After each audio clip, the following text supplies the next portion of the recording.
నమస్తే RVS news కి స్వాగతం. ఈనాటి వార్తా విశేషాలు చూద్దాం.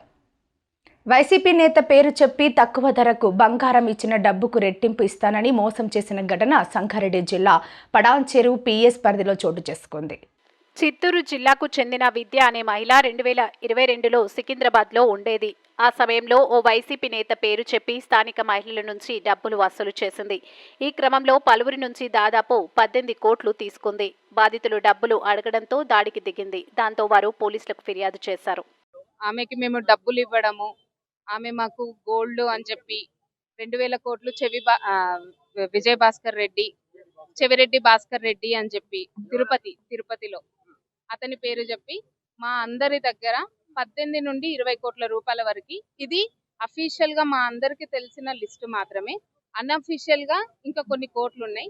ఆమె వెనకాల ఎవరో పెద్దవాళ్ళు ఉండి, ఆమె హస్బెండ్ అని చెప్పి దిద్ది రాజశేఖరు, అతను ముత్తోజిపేట వరంగల్ డిస్ట్రిక్ట్ నర్సంపేట అని చెప్పేసి అతన్ని ఇక్కడ పెట్టుకొని, అతని అసలు భర్త శివ అని చిత్తూరులో ఉంటాడు, అతన్ని అక్కడ వదిలేసి ఇక్కడికి వచ్చి ఒక 8 మందిని పెళ్లి చేసుకొని ఆమె అందరి దగ్గర ఏ ఏరియాకి వెళ్తే ఆ ఏరియాలో ప్రతి ఒక్కరి దగ్గర డబ్బులు తీసుకోవడము, బంగారము అని చెప్పడము, డబ్బులు ఇస్తాము అని చెప్పడము, 1000 కోట్లు వస్తున్నాయి, నాకు ఇన్వెస్ట్మెంట్ పర్పస్ లో డబ్బులు కావాలని చెప్పడము. లేడీస్ ఎవరు ఉంటే వాళ్ళ ఇంటికి వెళ్ళి వాళ్ళ బంగారాలు తీసుకొని, ఇది నేను పెట్టుకొని నేను వాడుకొని మీకు మళ్ళీ ఇస్తాను అని చెప్పి మాయ మాటలు చెప్పి అందరినీ మోసం చేయడము. మోసం చేసిన తెల్లవారే హాస్పిటళ్లలో పడి తను సొంతంగా కత్తులతో కోసుకొని ట్రీట్మెంట్ తీసుకొని నాకు ఇలా అయ్యింది అని చెప్పి మళ్ళీ హాస్పిటల్లో ఉండి బయట ఎవరైతే డబ్బులు ఇచ్చారో వాళ్ళందరూ నోరు మూయించడము. ఈ రోజు ఆమె ఇంటికి వెళ్ళిన 8 మందిపై కత్తులతో రాడ్లతో అందరి మీద దాడి చేయగా అందులో కలమ్మ అనే ఆవిడకి బాగా రక్తం గారేసి తల పగిలిపోయింది. ఆమెకి విద్య అనే అమ్మాయి పరిచయం అయ్యి మా అమ్మకి బంగారం ఆశ చూపించి మా అమ్మని గురిడి చేసి పైసలు తీసుకుంది. నా పెళ్లికి కొన్న ఫ్లాట్ కూడా అమ్మిపించి ఇప్పుడు రోడ్డు మీద వేసింది. ఇంటికి వెళ్తే పైసలు అడగడానికి అని వెళ్తే మా మమ్మీ మీద దాడి చేసింది, కొట్టిర్రు. ఇప్పుడు మా మమ్మీ చచ్చిపోయే స్థితిలో ఉన్నది. అది అట్లా వేసింది. మొన్న ఒకసారి కొడితే పోలీస్ స్టేషన్కి వచ్చినాం. ఆ రోజు కంప్లైంట్ ఇచ్చినాం. పోలీసు వాళ్ళు మమ్మల్ని ఏ విధంగా పట్టించుకోవాలి, అసలు ఎంక్వైరీ తీసుకున్నారు, దాన్ని మొత్తం క్లియర్గా డీటెయిల్స్గా చూడలేదు. ఇప్పుడు పట్టినారు. అదే సెకండ్ టైం అప్పుడు అటాక్ చేసినప్పుడు తీసుకుంటుంటే ఇందాక రాకపోవు, మా మమ్మీ పరిస్థితి ఇందాక రాకపోవు. నేను అక్కడనే అడ్డం పడిపోయినా ఆ విల్లాలో అందరూ వచ్చి చూసిరు, మళ్ళీ నాతో వచ్చిన వాళ్ళు కూడా వచ్చి చూసిరు. నాకు న్యాయం జరగాలి. పోలీస్ ఈ పట్టణ సర్వీస్ ఎస్ఐ సారు యాక్షన్ తీసుకుంటలేడు ఆమె మీద. అది యాక్షన్ తీసుకుంటే నేను చచ్చిపోయే, నన్ను సావే తట్టు కొట్టే పరిస్థితి రాకపోవు. నాకు ఏం న్యాయం జరిగింది? మేము ఎట్లా బతకాలి? పెట్టిన యాక్షన్ ఏం తీసుకోలేదు. అయింది అది మామూలు స్టేషన్ బెయిల్. నేను రాసిన ఎఫ్ఐఆర్ ఒకటి, నేను రాజశేఖర్ దిద్దాను రాత తీసేసారు. అది తీసేసి ఓన్లీ రాజశేఖర్ అని పెట్టిరు. రాజశేఖర్ అంటే హైదరాబాద్ ఎంతమంది ఉంటారు సార్? అది ఇంటి పేరు కొట్టేసి మళ్ళీ పనామ ఫోన్ నెంబర్ కొట్టేసి ఓన్లీ పనామ పేరే రాసిరు. అక్కడ ఎవరు ఫోన్ నెంబర్ రాయాలి సార్? సిఐ సార్ తెల్లారి ఇచ్చింది నాకు ఎఫ్ఐఆర్ కాపీ. నేను ₹1 కోటి దాకా ఇచ్చిన. నా బిడ్డ పెళ్లి కూడా ఆగిపోయింది. నా బిడ్డ పెళ్లి ఆమె వల్లనే ఆగింది. ఆమె వల్ల 3 చచ్చిపోయిర్రు. ఒక 18 కేసులు అయినాయి. ఒక చైన్ మ్యాచింగ్ కేసు అయింది తిరుపతిలో. ఆమె 14 సంవత్సరాల నుంచి ఇదే సీటింగ్లు, ఇదే మందిని ముంచడం, చాలా మంది చచ్చిపోయారు. నాకు సరస్వతి త్రూ పరిచయం, సరస్వతి అనేట ఆమె త్రూ పరిచయం. ఆమె మాకు పక్కనే ఉంటది. అక్కడ దిల్సునగర్లో ఉంటది. ఆమె ఒక పెళ్లి తర్వాత ఒక 11 మందిని పెళ్లి చేసుకుంది సార్. అది నా బాధ. నాకు న్యాయం జరగాలి. రాష్ట్రంలో 13 మెడికల్ కళాశాలల నిర్మాణ పనులు 20% కూడా పూర్తి కాలేదని అనకాపల్లి ఎంపీ సీఎం రమేష్ అన్నారు. కూటమి ప్రభుత్వం ఎన్నికలు ఇచ్చిన హామీలను పూర్తి చేయలేదని జగన్ భావించాడని పేర్కొన్నారు. పీపీపీ విధానం కొత్తదేమీ కాదని 2014 నుంచి 19 టీడీపీ ప్రభుత్వంలో చిత్తూరు ప్రభుత్వ ఆసుపత్రి, మెడికల్ కాలేజీ అభివృద్ధి కోసం పీపీపీ పద్ధతిలో అపోలోకు ఇచ్చారన్నారు. గుజరాత్, ఉత్తరప్రదేశ్లోనూ పీపీపీ విధానం అందుబాటులో ఉందన్నారు. అపోలో హాస్పిటల్కి చంద్రబాబు నాయుడు గారు 14-19లో ముఖ్యమంత్రి ఉండగా చిత్తూరు గవర్నమెంట్ హాస్పిటల్ ఇచ్చి వాళ్ళని మిగతా ఇన్ఫ్రాస్ట్రక్చర్ చేసుకొని గవర్నమెంట్ హాస్పిటల్కి ఈ మిగతా మెడికల్ కాలేజీకి లింక్ చేసి ఆ కాలేజీ నడుస్తుంది. బ్రహ్మాండంగా అక్కడ కాలేజ్ ఉంది. అది 14-19లో చంద్రబాబు నాయుడు గారు ముఖ్యమంత్రిగా ఉన్నప్పుడు చేసింది. 10 సంవత్సరాలు 15 సంవత్సరాల నుంచి గుజరాత్లో నడుస్తున్నాయి. ఇప్పుడు యూపీలో ఇదే పద్ధతిలో చేస్తున్నారు. ఇవన్నీ ఆలోచన చేసి ఇప్పుడు పీపీపీ పద్ధతిలో ఉంటే అదేదో ప్రైవేట్ వాళ్ళకి ఇచ్చేస్తున్నారంట, ఆస్తులు అమ్మేస్తున్నారంట అని ఒక తప్పుడు ప్రచారం. అనకాపల్లి జిల్లా రావికమతం ప్రభుత్వ హాస్టల్లోకి ప్రవేశించిన వీధి కుక్క 12 మంది విద్యార్థులను గాయపరిచింది. గాయపడిన విద్యార్థులను నర్సీపట్నం ఆసుపత్రికి తరలించారు. గిరిజన హాస్టల్లో పచ్చ కామెర్ల ఘటన మరవక ముందే మరో దారుణం జరగడంతో ప్రభుత్వ హాస్టళ్ల నిర్వహణ లోపంపై తల్లిదండ్రులు ఆగ్రహం వ్యక్తం చేస్తున్నారు.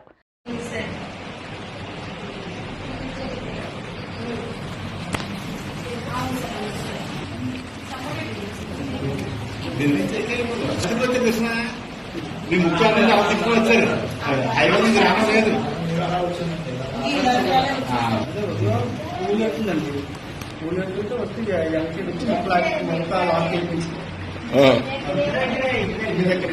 మీ ఇంటి దగ్గర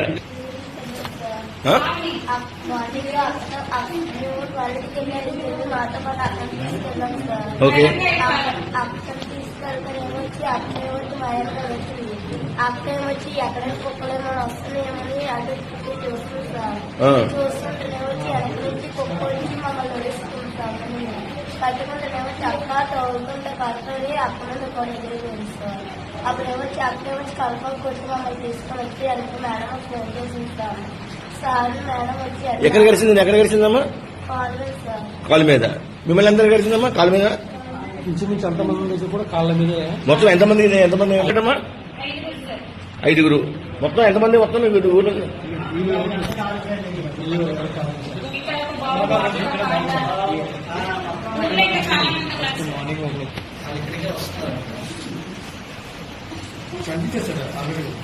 చంపేశారా? ఇచ్చాపురం మండలం కోటారి ప్రాథమిక పాఠశాలలో పనిచేస్తున్న ఉపాధ్యాయురాలు ఎం శ్రావణి బదిలీ నేపథ్యంలో విద్యార్థులు ఆమెను అక్కడే ఉంచాలని కన్నీళ్లు పెట్టుకున్నారు. గురువారం జరిగిన వీడ్కోలు సభ అనంతరం విద్యార్థులు ఆమెను వెంబడించి మమ్మల్ని విడిచి వెళ్లవద్దని వేడుకున్నారు.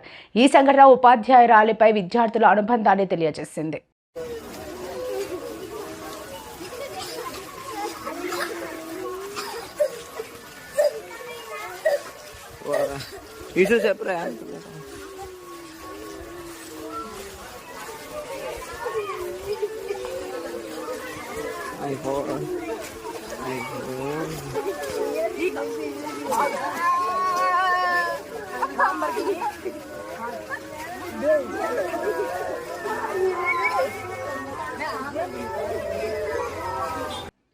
కాకినాడ కలెక్టరేట్లో ఉప్పాడ మత్స్యకార సోదరులతో మాటామంతి కార్యక్రమంలో పాల్గొన్న రాష్ట్ర ఉప ముఖ్యమంత్రి పవన్ కళ్యాణ్. సమావేశంలో పాల్గొన్న కాకినాడ ఎంపీ తంగెళ్ల ఉదయ్ శ్రీనివాస్, జిల్లా కలెక్టర్ షణ్మోహన్, జిల్లా ఎస్పీ బిందు మాధవ్, ప్రభుత్వ విప్పులు దాట్ల సుబ్బారాజు, యనుమల దివ్య, ఎమ్మెల్సీలు హరిప్రసాద్, కర్రి పద్మశ్రీ, పేరాబత్తుల రాజశేఖరం, నిమ్మకాయల చిన్నరాజప్ప, పంత నానాజీ, వనమాడి కొండబాబు, డీసీసీబీ చైర్మన్ తుమ్మల రామస్వామి, పౌర సరఫరాల సంస్థ chairman Thota Sudheer, ZP vice chairman Burra Anubabu, Pithapuram మాజీ ఎమ్మెల్యేలు ఎస్వీఎస్ఎన్ వర్మ, పెండం దొరబాబు, పిఠాపురం జనసేన ఇన్ఛార్జ్ మర్రెడ్డి శ్రీనివాస్. అది ఫింగర్ టైప్ జట్టి కట్టాలని చెప్పాం, కానీ వారు ప్లాట్ జట్టి కట్టి ఇవాళ చనిపోవడానికి ఏదైతే అక్కడ ఎక్కడ లేని హార్బర్లో ఎక్కడ లేని బిల్డింగ్లు కట్టారన్న. ఇంచుమించు 27 బిల్డింగ్లు 30 బిల్డింగ్లు ఉన్నాయి. ఎక్కడ లేవు. ఆ అమౌంట్ ఫ్రమ్ వాళ్ళకి ఉపయోగించుంటుంటే ఈ ప్రాణాలు పోవు, బోట్లు ఇరిగిపోవు, వల్ల పోవు. వాళ్ళు ఒకటి వేయలేదు. అది మేము చాలాసార్లు కలగదు చెప్పాం. మూడవది ఆయిల్ సబ్సిడీ అనేది. మరి గత 25 సంవత్సరాల క్రితం 300 లీటర్లు వాడితే ఆయిల్ సబ్సిడీ ఉంది మా బోట్లకి. మరి ఇప్పుడు అదే బోట్లు లైలాండ్లు ఇంజన్లు మారి పెద్ద బోట్లు అవే స్టామినా పెరిగి ఇక్కడ ఉంటుందన్న ఉద్దేశంతో ప్రతి విలేజ్ నుంచి కొంతమంది నాయకుల్ని మనం మొన్న ఎవరైతే మాట్లాడామో మనం వాళ్ళని కూడా పిలుచుకొని ఈరోజు ఈ మీటింగ్ ఆర్గనైజ్ చేయడం జరిగింది. నెక్స్ట్ ఒక హాఫ్ అన్ అవర్లో ఒక్కొక్క మైక్ అందిస్తారండి. ఎవరైతే మాట్లాడాలనుకుంటున్నారో వాళ్ళు చేస్తే మైక్ మీ దగ్గరకు వస్తుంది.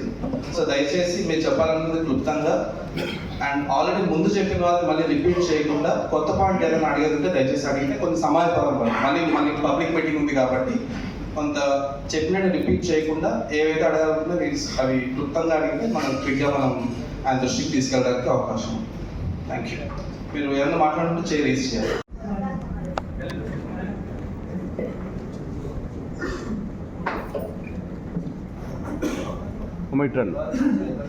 సార్ సార్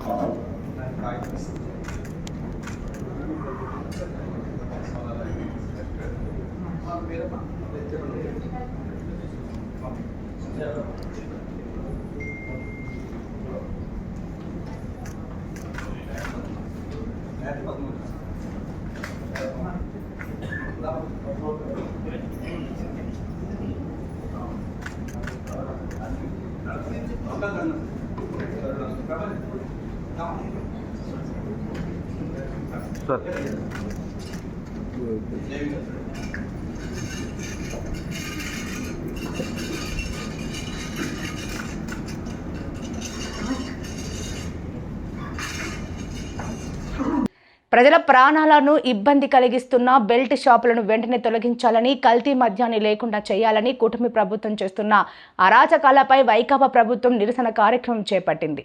ఈరోజు కల్తీ మద్యం మాఫియాపై నిరసన కార్యక్రమాన్ని కాకినాడ రూరల్ వైకాపా పార్టీ కార్యాలయం నుంచి ఎక్సైజ్ కార్యాలయం వరకు పాదయాత్ర నిర్వహించి తమ నిరసన వ్యక్తం చేశారు. వినతి పత్రాన్ని అధికారులకు అందజేశారు. ఈ సందర్భంగా మాజీ ఎంపీ వంగ గీత మాట్లాడుతూ ప్రజలను కూటమి ప్రభుత్వం ఇబ్బంది పెడుతుందని, కల్తీ మద్యం వల్ల పేదవారి ప్రాణాలు కోల్పోతున్నారని తెలిపారు. గత ప్రభుత్వమే ప్రజలకు ఇబ్బంది లేకుండా మద్యం పాలసీని నిర్ణయించి నడిపితే ఇప్పుడు ప్రభుత్వం ప్రైవేట్ చేతిలో పెడితే వారు రాత్రనక పగలనక వారికి ఇష్టం వచ్చినట్లు బెల్ట్ షాపులు పెట్టి మద్యాన్ని విక్రయిస్తున్నారని, దీనివల్ల యువతులు మహిళలు ఎన్నో ఇబ్బందులు పడుతున్నారని తెలిపారు. అలాగే అనంతపురంలో కల్తీ మద్యం వల్ల పేద కుటుంబాల ప్రాణాలు కోల్పోయాయని గుర్తు చేశారు. ప్రజలకు ఇబ్బందులు లేకుండా వైన్ షాప్ సక్రమంగా నిర్వహించాలన్నారు. ఈ నిరసన కార్యక్రమంలో రాష్ట్ర వైకాపా మహిళా ఉపాధ్యక్షులు Jammalamadaka Nagamani, zonal incharge Makinedi Seshu Kumari, state committee general secretary Chandrakala Deepti, జిల్లా అధ్యక్షురాలు వద్దులేండి సుజాత, మాజీ ఎమ్మెల్సీ లక్ష్మీ శివకుమారి, మాజీ మేయర్ వైకాపా కాకినాడ టౌన్ అధ్యక్షురాలు లక్ష్మీ శివప్రసన్న, జడ్పీటీసీ రాజేశ్వరి బెహరా, సర్పంచ్ బెజవాడ వీర వెంకట సత్యనారాయణ, వైకాపా నాయకులు, కార్యకర్తలు, మహిళలు పాల్గొన్నారు. ఏర్పడక ముందు మరి ఎన్నికల ప్రచారంలో భాగంగా చాలా విషయాలు చెప్పారు. అంటే సుదీర్ఘ రాజకీయ చరిత్రని మనం హిస్టరీని కనుక పరిశీలించినట్లయితే మద్యపాన ప్రియులకి మేమంతా న్యాయం చేస్తాము, లేకపోతే ఏవేవో పథకాలు పెడతామని చెప్పి ప్రచారం చేసిన విధానం కూడా ఈ ఎలక్షన్లోనే చూసాం. ఇంతకు ముందు ఎప్పుడు ఆ మాట మాట్లాడాలంటే కూడా చాలా ఇబ్బంది పడే పరిస్థితులు ఉన్నాయి. ఎవరైనా ఏదైనా అడిగినా కూడా దాన్ని ఏదో పక్కనే సైడ్కి పంపితే ఒక పక్కగా చెప్పడం తప్ప పబ్లిక్గా ఎప్పుడు ఎవరూ చెప్పలేదు. కానీ ఈ కూటమి పార్టీలు మూడు కూడా దీన్నే ఒక పెద్ద ప్రచారం చేసి జగన్ గారి హయాంలో జరిగిన విధానాన్ని అభూత కల్పన చేసి చాలా తప్పుడు సమాచారాన్ని ప్రజలకి అందజేయటం జరిగింది. పోనీ వచ్చాక మీరేదైనా బాగా చేస్తున్నారా అంటే మీరు టైమింగ్స్ ఒకటి లేవు. ఎక్కడైనా టైమింగ్ ఉందా? ఎవరినైనా అడగండి. ఏటీఎంఎల్ లాగా, అంటే ఏటీఎంలో ఏదైనా కమ్యూనికేషన్ ఇబ్బంది ఉంటే పనిచేయడం మానేస్తాయేమో కానీ మద్యం షాపులు మాత్రం ఎక్కడా కూడా 24 hours ఉండే విధంగా ఎక్కడ పడితే అక్కడ విచ్చలవిడిగా పేదవాళ్ళకి, కష్టపడేవాడికి, చిన్నపిల్లలకి అందరికీ కూడా విపరీతంగా మద్యం అందుబాటులో ఉండే విధంగా ఈ విధానం జరుగుతూ ఉంది. దీని మీద మేము ప్రశ్నిస్తూనే ఉన్నాం.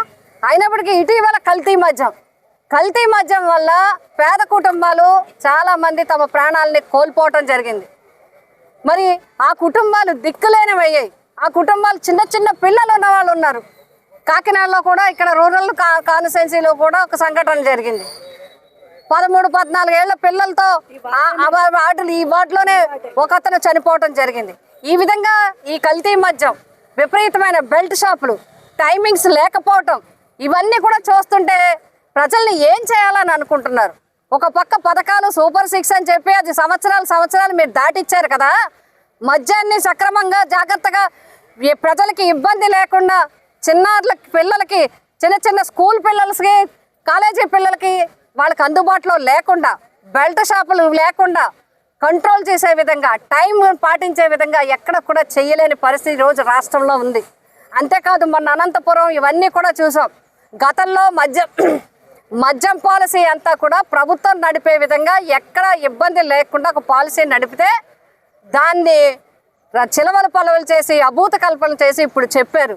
కానీ ఇప్పుడు డంపులు స్కాములు పెద్ద ఎక్కడ పడితే అక్కడ దొరుకుతూ ఉంటే, ఇంపార్టెంట్ ముఖ్యమైన నాయకులు ఇలాకాలో దొరుకుతూ ఉంటే కనీసం మీడియాలో కూడా ఎక్కడా కూడా ఒక వార్త రాకుండా మేనేజ్ చేసే పరిస్థితి ఈ ప్రభుత్వం చేస్తున్నది. ప్రజల ప్రాణాలతో చెలగాటమాడుతున్నారు, మహిళల జీవితాలతో చెలగాటమాడుతూ ఉన్నారు. కల్తీ మద్యం వల్ల అందరూ ఇబ్బందులు పడే పరిస్థితి, ప్రాణాలు కోల్పోయే పరిస్థితి.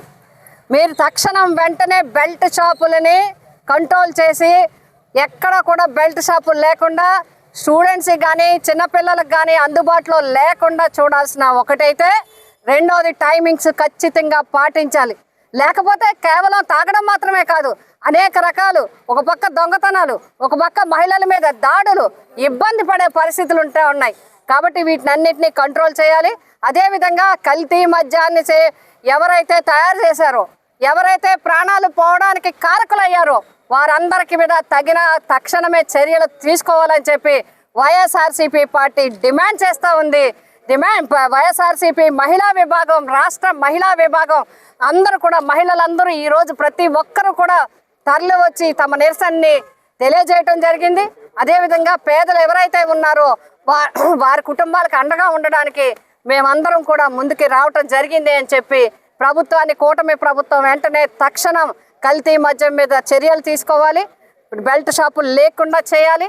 అదేవిధంగా టైమింగ్స్ మాత్రం ఖచ్చితంగా పాటించాలని చెప్పి తెలియజేస్తాం. వార్తలు ఇంతటితో సమాప్తం. నమస్కారం.